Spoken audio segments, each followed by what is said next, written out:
The doctor's hand trembled when he pressed the note into my bag. His eyes flickered toward the door, then back to me. "Run from your family now." I didn't understand, not yet, but I felt the weight of those words like a blade pressed against my skin. And that night, I learned he had just saved my life. Hashtag. I grew up believing family meant safety. My husband, Daniel, reinforced that idea when we first met. He was charming, steady, a man who knew how to hold a room without raising his voice. He promised me a home, a life, protection, and for years I believed him. We had dinners at long tables, laughter that seemed unshakable, rituals that painted the picture of loyalty. His sister became my confidant, his mother my second mother, or so I thought. It began small. My prescriptions went missing. Medications I swore I had taken, suddenly forgotten. I felt dizzy more often, weaker. Daniel told me I was just tired. His mother suggested stress. His sister offered tea and sympathy. But their eyes lingered too long when I stumbled. And when I asked questions, silence was the only answer. I thought I was imagining things, until the doctor's note. That evening I pretended nothing had changed. I smiled at dinner, I let Daniel pour me a glass of wine, but I didn't drink it. Instead, I excused myself, locked the bedroom door, and opened the note again under the light of my bedside lamp. "Run from your family now." I replayed the consultation in my head. The way the doctor's voice had stuttered when Daniel hovered too close. The way he insisted on seeing me alone for tests. His final glance, pleading, desperate. The truth settled like ice in my veins. It wasn't stress. It wasn't forgetfulness. It was them. I didn't confront anyone, not yet. Instead, I began to watch, to measure every move. At breakfast, I noticed how Daniel's hand lingered over my plate just a second too long. His sister's eager insistence on making me tea.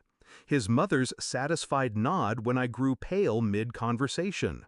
They weren't caring for me. They were waiting for me to weaken, to collapse, to die. The apartment, the insurance policies, the accounts, all in my name. And with me gone, everything fell to them. So I stayed calm.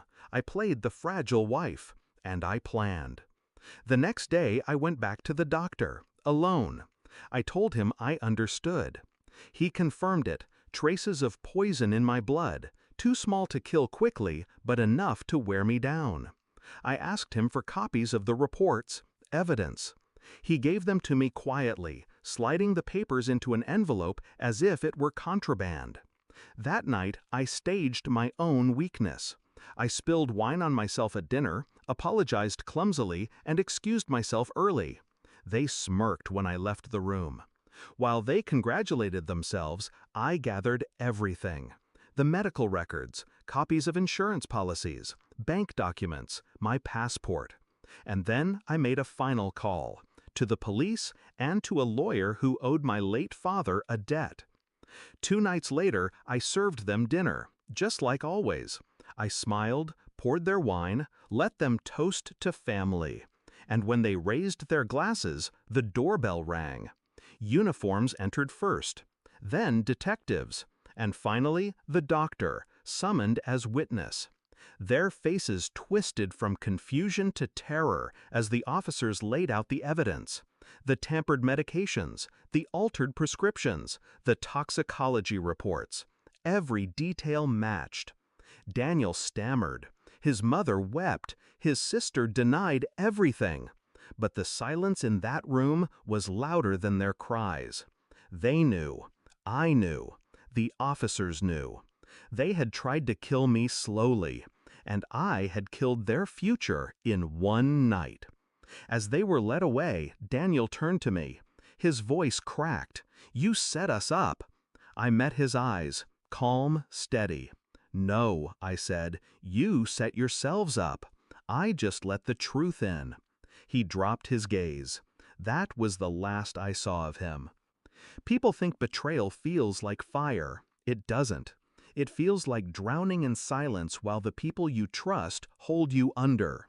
But survival? Survival is sharp, cold, controlled. The doctor's note didn't just save my life, it gave me clarity. It reminded me that family isn't defined by blood or vows. Family is who protects you when no one else will. I buried the idea of loyalty that night, and I buried my marriage with it. Now, when I think back to Daniel's hand hovering over my plate, I don't feel pain. I feel power.